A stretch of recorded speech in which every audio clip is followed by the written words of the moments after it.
Hello folks, how are you? Welcome along to this week's little YouTube show. Here we are in another lockdown, impending lockdown.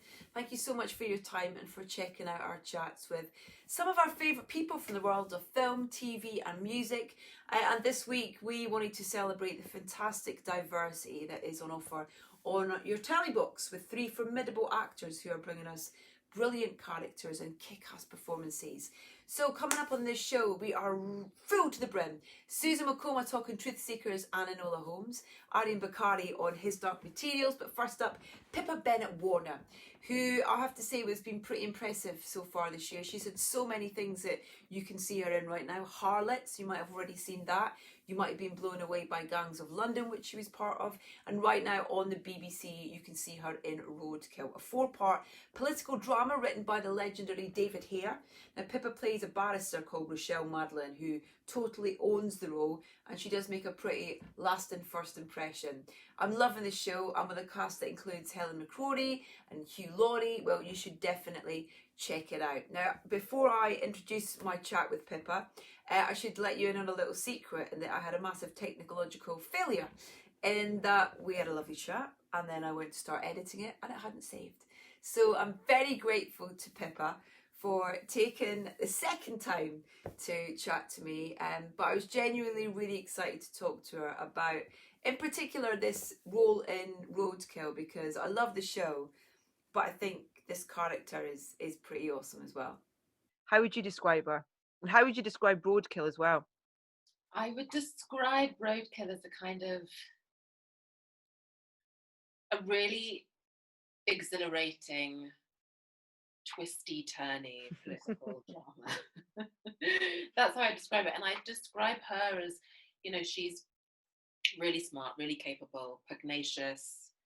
Her life is her work. And there's a moment at the end of the end of the 4th episode, where Luke, who's played by Danny Ashok, says something to her, and for one split second you see her as a human. That's the moment where I kind of allowed myself to go, okay, actually she does feel and think and breathe like the rest of us, and emote. And then she immediately puts the mask back up, because it's all about work.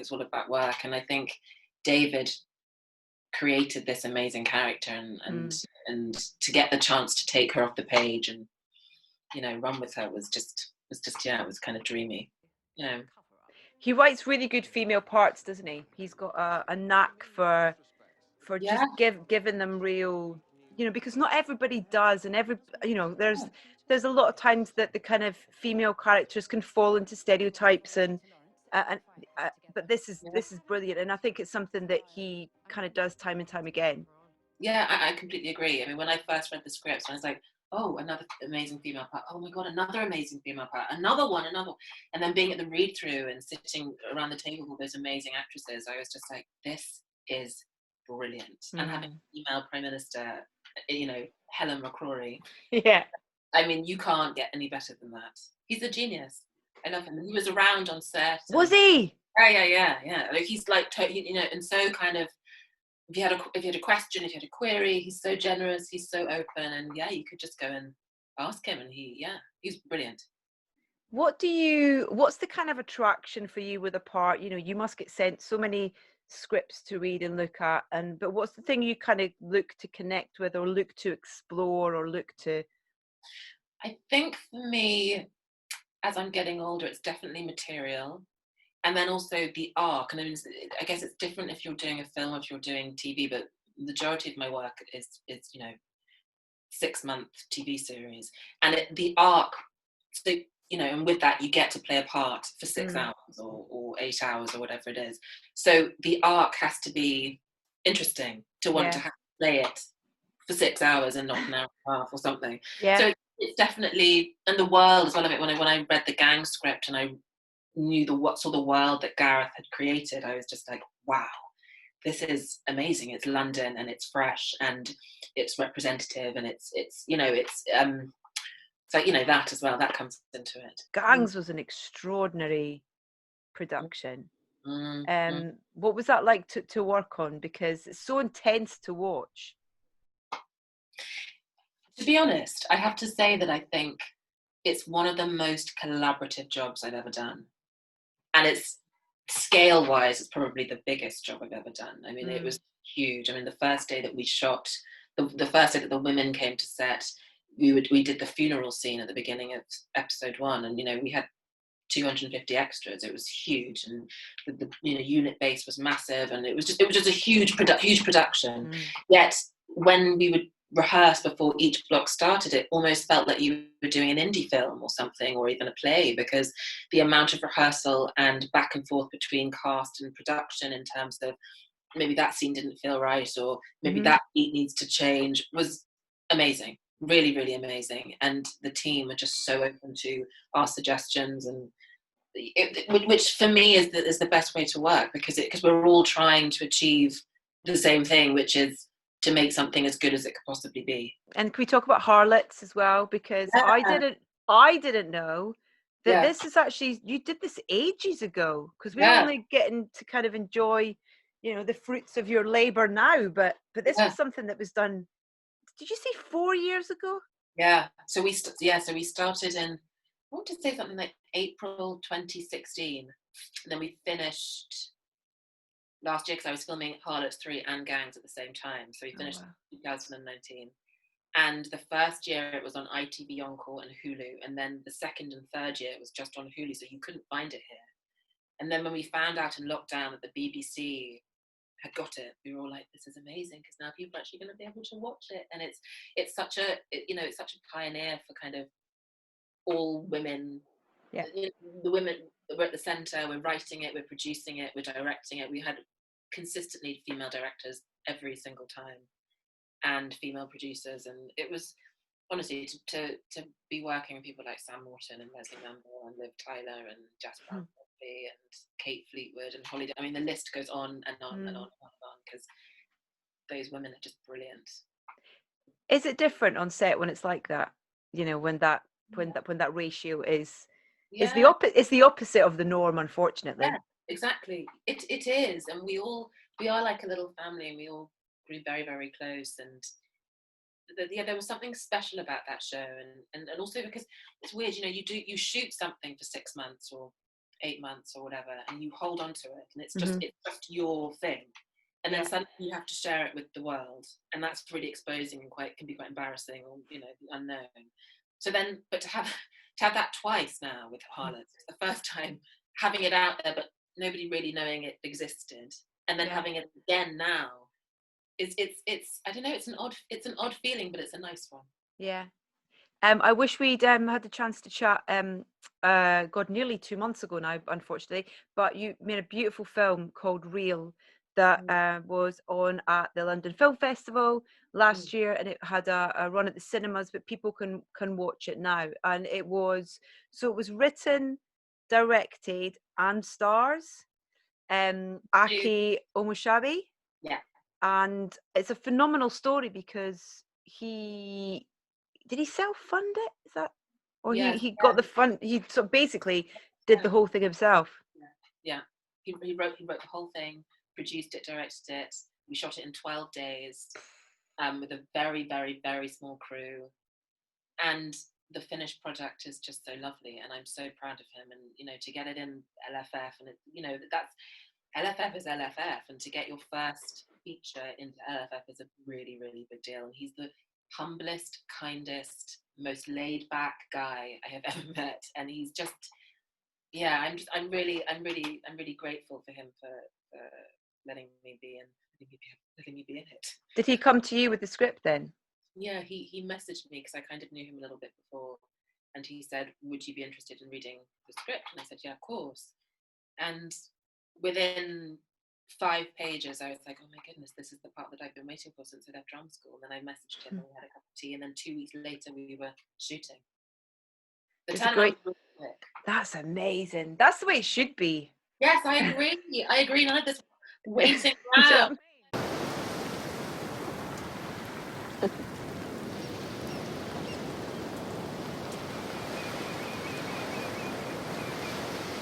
Didn't want to ask. It's fine. He left me for another woman. Really? Did you still see him? He makes gestures, but they're short-lived. I think it's more to do with having a hold on us. It's crazy to me that you guys want to see him. What about family? It's only me. Don't know my dad and I don't speak to my mum. What about you? About your family? Same, really. Dad left when I don't actually remember. And it's me and my mum. Yeah, I can tell you're an only child. How? The way you play with Felix. Yeah. He's a little dude. He is, yeah. Jesus, it's wet. Have you seen a shift in the scripts and the parts that are being offered to you? Do you feel like you've seen a change or felt a change in what you're being offered as a female actor of colour? It's a good question. I want to say yes. I want to say that there's still a way to go. Yeah. But I think that there has been an improvement, and also with getting older as well, I think parts become slightly more interesting. But I do. It'll be interesting to see what happens next year when things are really, back up and running. But I would say yes, and I think all the channels are doing. Doing Black History, celebrating Black History Month, every single one, and that to me is a really, really good place to start, because it means that they're taking notice, and they're, it's part of it. It's becoming a part of the essential dialogue, which it needs. Amazing. Listen, I'm so excited to see what's next. It's lovely to talk to you again. I promise there won't be a third time today, although I would love it. Please, can there be? But I hope we get to see each other in person, being able to do a Q&A, or just, I'd love that. See each other in the flesh. It'd be brilliant to enthuse about the wonderful work that you've done so far, and that continuing on this great road. So great to chat to you again, Pippa. Thank you so much for your time. Thank you. The awesome Pippa Bennett-Warner, and I do go and seek out the wonderful little film of hers. It's called Real, and you can find it on iTunes. It's on Sky Store, the BFI player, or you could buy the DVD. More so than ever, we need to support independent cinema, so you'll be doing a little bit to go a long way. Next up, Ariyon Bakare is back in the new season of His Dark Materials, the wonderful Philip Pullman adaptation, where he plays Lord Carlo Boreal. I'm very excited this is going to be back on our screens, premiering on, I think it's November the 8th on the BBC. So that gives you a little bit of time if you haven't already seen the first season, which I encourage you to do so. But it was great to get the chance to speak to Ariyon, because he's got a great role in this season.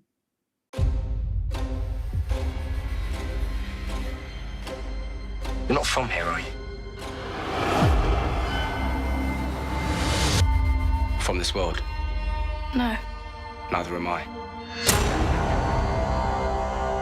There are multiple worlds out there, and people will be looking for her.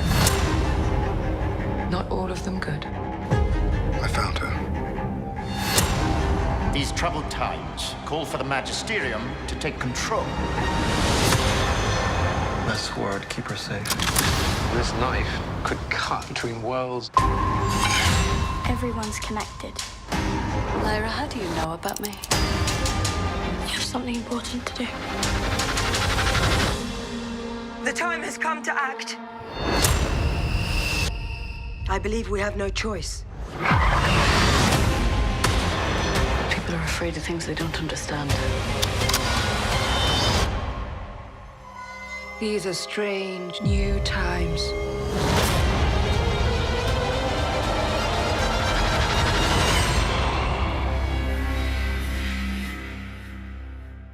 How would you describe Carlo?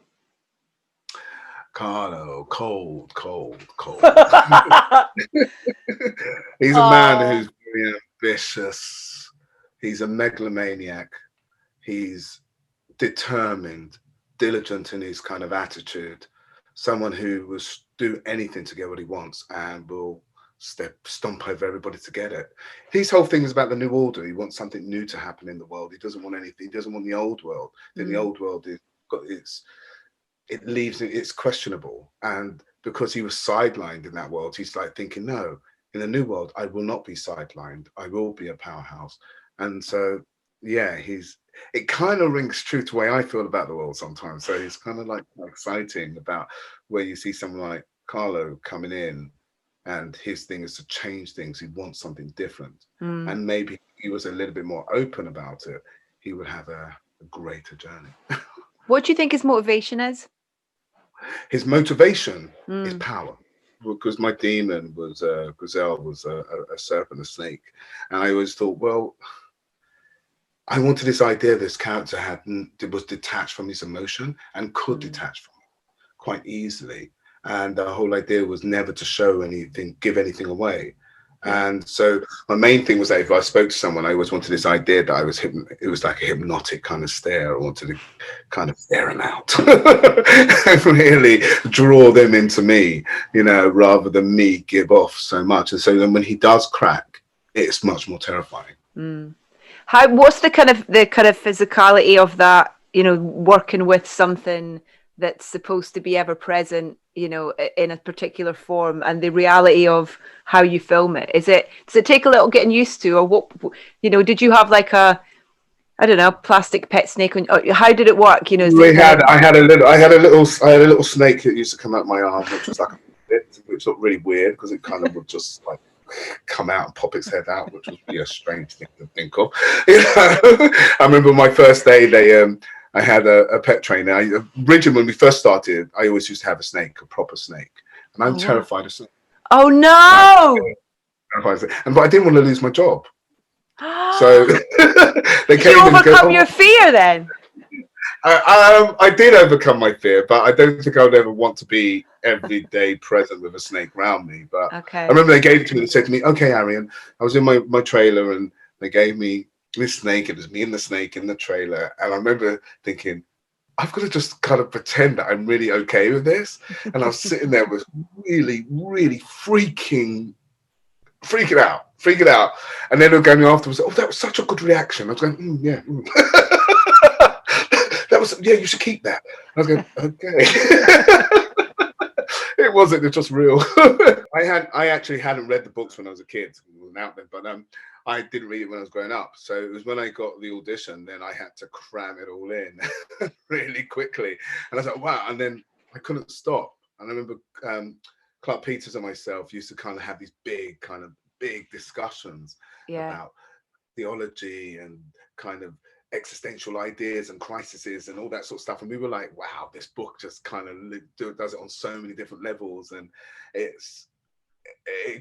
when you think you've hit one plane, you've hit another plane and another plane, and it's just going, and you're just quite excited by all the characters, and all the characters you find a little bit of your own questions that you're asking yourself in the world today, and maybe as an old person that you've always asked yourself. So it's really an interest. If you haven't read the book, then I would say go out and read it, because the book it's just beautiful. It's beautiful. But the show is fantastic. Is it fun to work on? Oh, it's so much fun. I always say it's like probably one of the best shows I've ever worked on. It was from every single department. They just put all their effort into it, and they really thought things out, and they were meticulous in the way that they created our characters, and from the costume department, production team, the producers. There was just not one department you kind of was like, this is, even the script editors, I've never really had relationships with script editors before, but this was something I really built this really good relationship to kind of really form my character. And it was amazing. And, two amazing kids. Oh, wow. Amazing kids who are my heart. They are. I just love working with them, and Mir is just an amazing young man. So excited for him. Yeah, he's just. I feel for him, because this would have been his year to go off and do all of Comic-Con and fly off and do all this stuff, and he had so many big things happening. I think it was in King. He did what's that one? Secret Garden. Yeah. You know, and he just didn't have a chance to go off and fly and do all those things. So I'm really glad that this season's all about him, and he's going to really manage to kind of do something exciting this season, and people are going to get to see how magical he is as a person and as an actor. Yeah, and I mean the two of them together are great. You know, and Daphne's just got this. You know, I remember seeing her in Logan and just kind of going, "Who is this thing?" She's just incredible. But I love the kind of softness that the softness but kind of fierceness that she brings to this character as well. It's absolutely brilliant. But I wanted to. I think it's exciting for like when you think about the future of what young girls are going to be like, or what young women are going to be like, because she's the powerhouse. Powerhouse in her mind, powerhouse in her thought processes, the way she thinks about the world. She is someone who I'd love to just hang out with her. If I was younger, I'd be like, oh God, I wish you were my best friend. Because she really is. She's really a great girl. She's going to be a great influencer later. It's lovely to kind of hear this sort of, I guess, the friendships that are made on you know, you kind of, it's such a weird life, isn't it, where you spend such an intense part of, you know, short space of time together on these productions, and then you kind of go left, right and center because you have to work on another job or whatever, but these really wonderful friendships that can be formed on, you know, whilst you're making these, you know, TV shows and films and stuff as well. I've been very lucky in the last few years where there have been some really great people I've worked with who I've wanted to keep in my life as friends for a long time. I think it's also because where you get to in your life, where when I was younger, I probably was really exceptionally ambitious, and it was just like go from one job to another. As you get older, you kind of slow it down and you think, oh no, the race is just happening anyway. I don't need to actually win it. I just need to be in the race. Listen, it's lovely to chat to you, and I'm so excited to see what's next, because it's lovely to kind of follow, you know, the path that you take with your work, which you quite clearly absolutely adore, and it's I'm so excited to watch the rest of the series of this this season of His Dark Materials. Great to chat to you.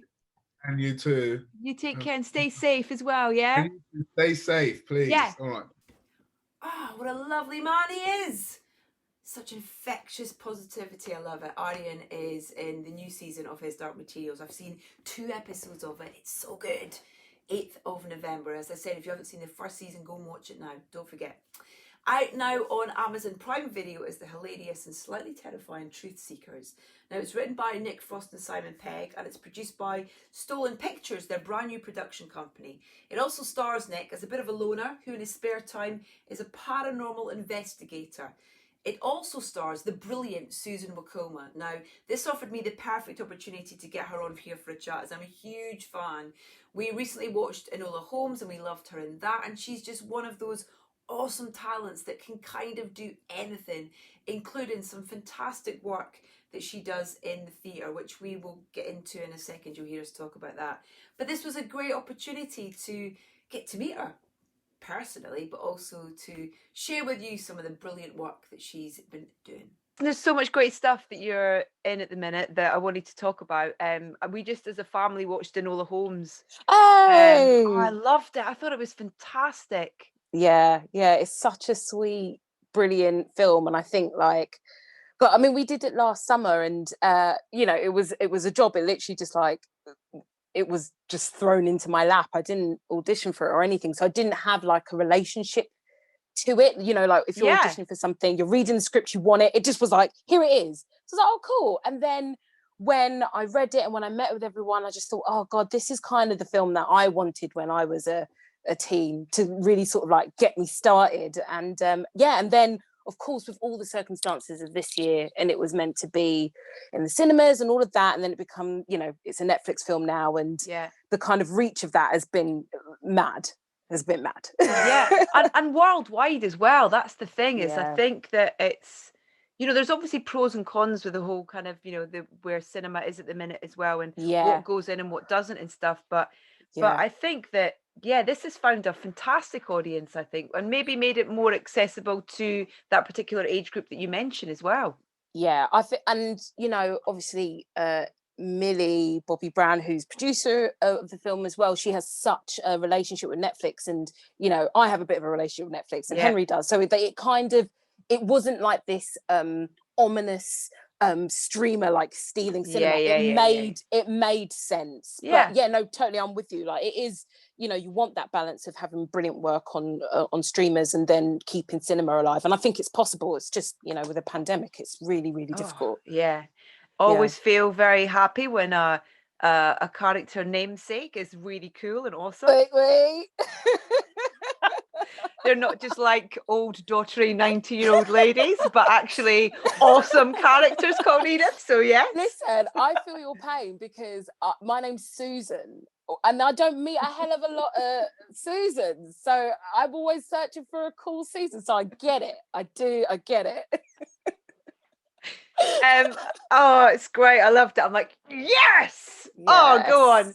She's great though. I mean, and what a lovely position to be in. Like you say, that you're just given the role, that someone, you know, the team behind it are like, we want Susan for this. Yeah, I mean, it's not, I have to stress, it's not what happens all the time. And especially for a film of the size of Enola Holmes, it really was a kind of, I don't want to sound kind of woo-woo about it, but it did all feel a bit like slotted and made like meant to be a bit, because it doesn't happen that often. No, it was wicked, like ridiculous. I was constantly pinching myself, constantly. And then I had the absolute pleasure of I got to spend an afternoon with him in person, Nick Frost, at the London Podcast Festival a couple of weeks ago, and I got to see a couple of episodes of Truth Seekers, and so funny.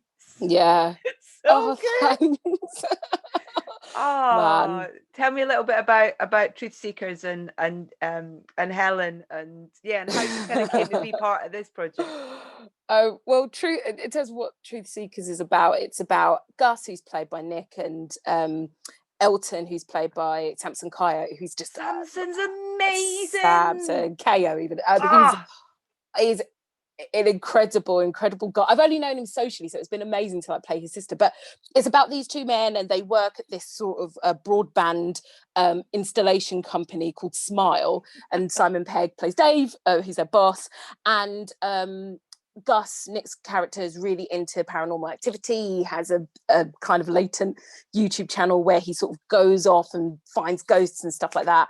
And so it's about those two and how their kind of Scooby-Doo gang expands, and there's a big sort of like, you know, overarching mystery of the whole series. And then my character Helen is Elton. He's called Elton John, which is a great joke. I mean, like, what? And there's another joke about his name later on. It's so clever. But I play Sister Helen, who is really anxious, nervous, agoraphobic, like actually agoraphobic. And we sort of follow her journey, sort of getting out of the house and, you know, finding a family. And the series is about lonely people kind of finding each other ultimately. But it's also very funny and scary. Yeah. I have to say, there are funny and scary is not easily to do together, and they've managed it. Yeah. I mean, Nick and Simon are the kings of that. I think they just know how to they know how to take it seriously with, you know, so they have fun with the genre, and they're so knowledgeable about it. And there's a lot of love. There's a lot of like geeky, nerdy love for it. But yeah, also really scary. Gus Roberts, you are my #1 installer. And who better to train up more Gus Robertses than Gus Roberts himself? The last thing I need is some clueless millennial mouth breather cluttering up my van. Elton, I really should have asked you to wait outside. Hello, we're here to fix your broadband.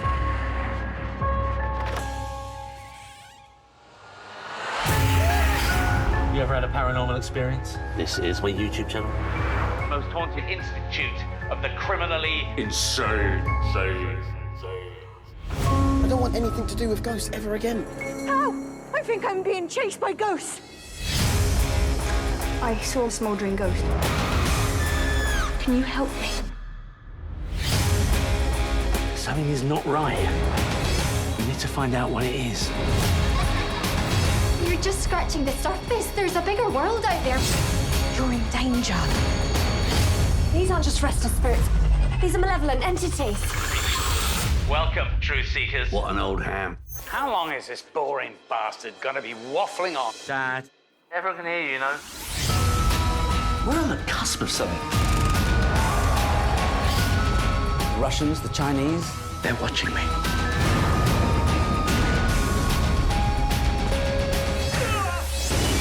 There's a storm coming. It's all about ghosts, baby. I'm not scared anymore. It says, and the caster of the incantation should take not more than one sip of tepid urine before the ritual begins.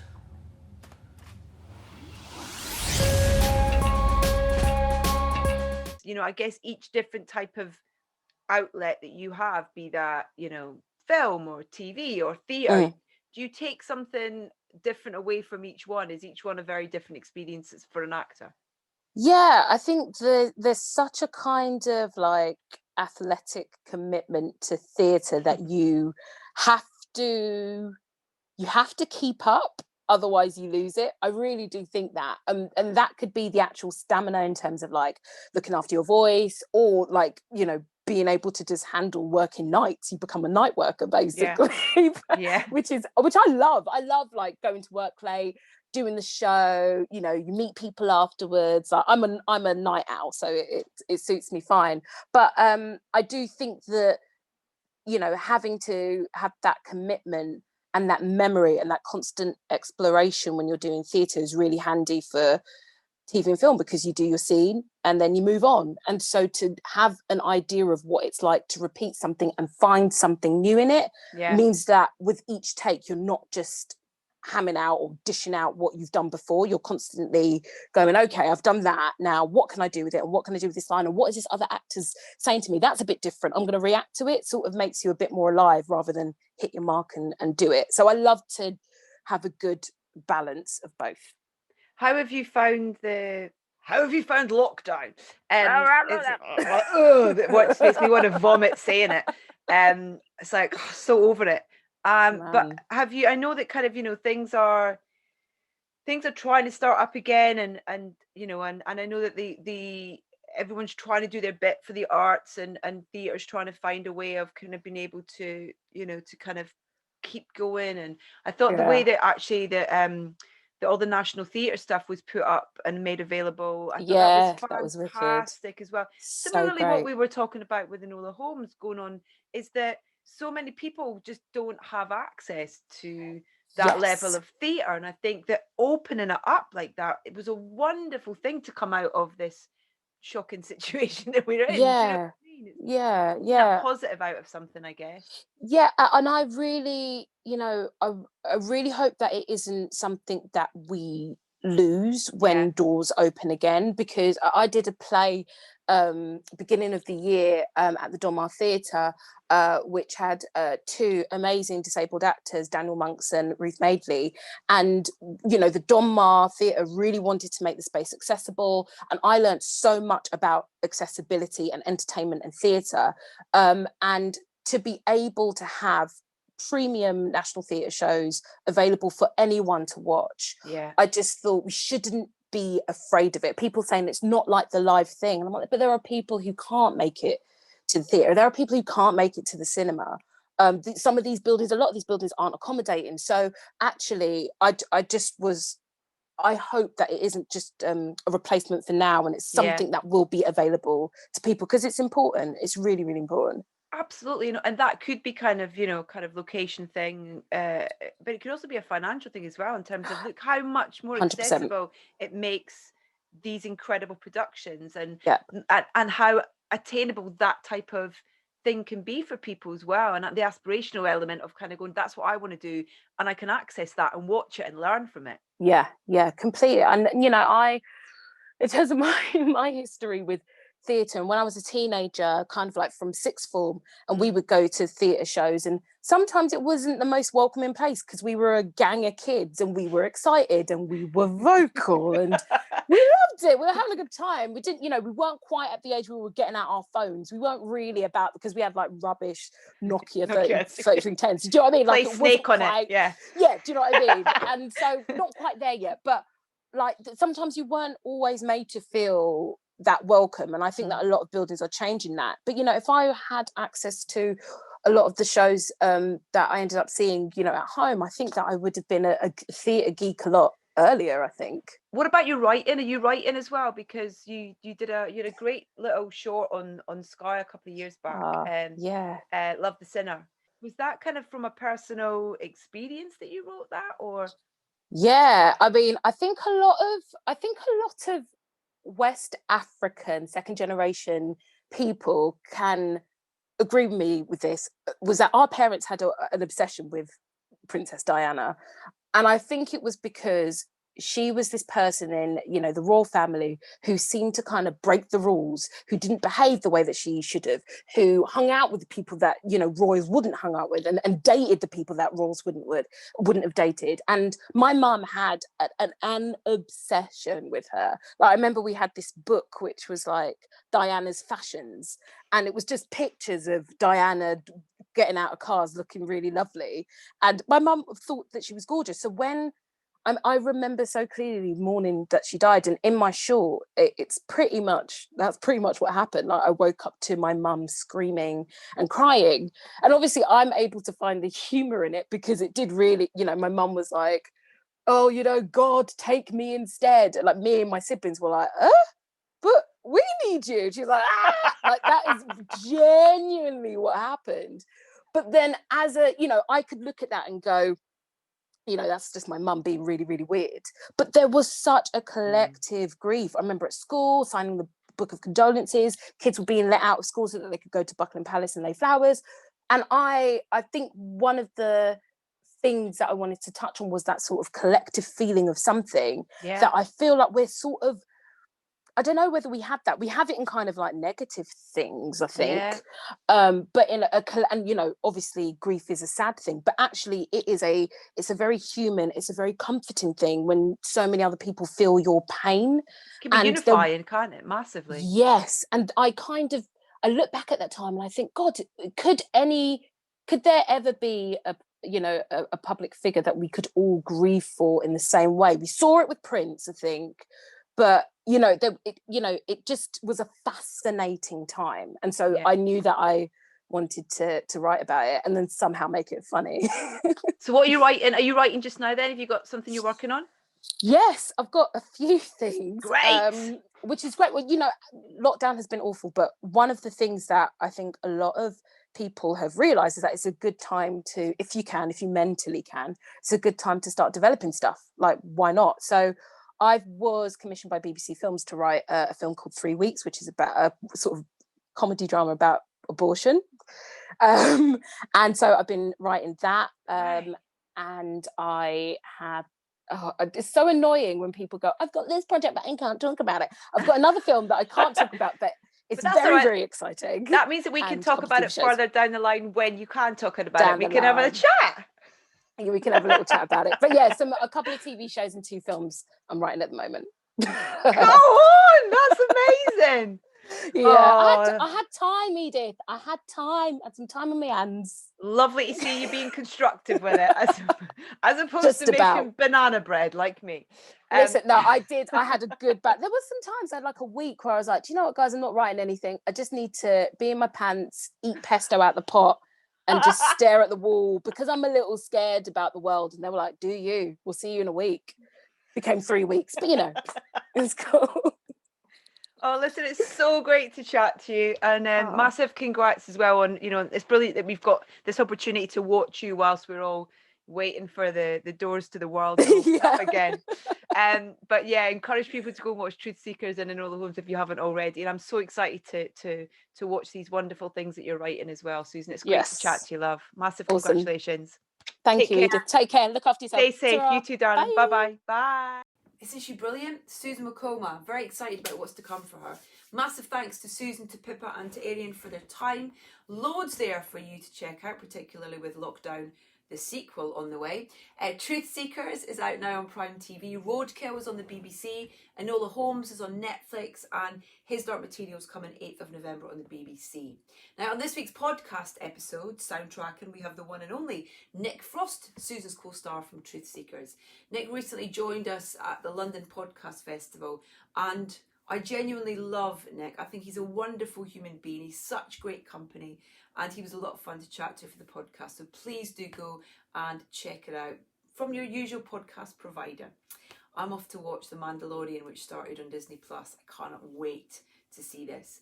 Please get subscribing to this, our little show that I shall try and I'll try and bring it to you weekly. I know I've been laxed in the last few weeks, but I'll try my best, particularly now that we are have a second lockdown looming, to try and keep you guys entertained and give you options and suggestions of things that you can check out, be that films, TVs, music.